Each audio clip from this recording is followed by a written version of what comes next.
Audio Jungle.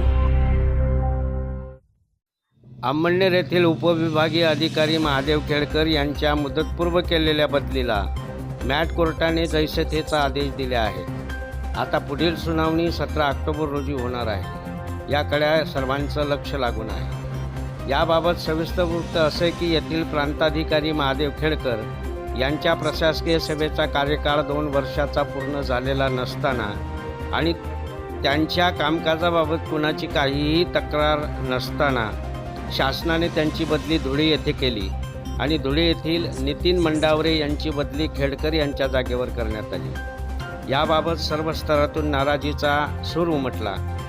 या बदली विरोधात महादेव केळकर यांनी मॅट कोर्टात धाव घेतली होती। तर या बदलीला स्थगिती मिळू नये म्हणून कॅव्हेट दाखल करण्यात आले होते। मॅट कोर्टात दोघं पक्षांतर्फे युक्तिवाद करण्यात आला।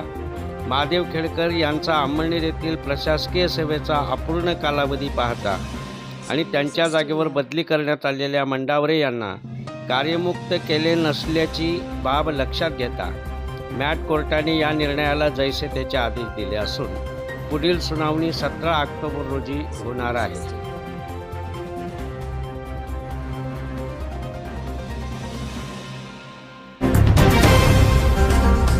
Audio Jungle.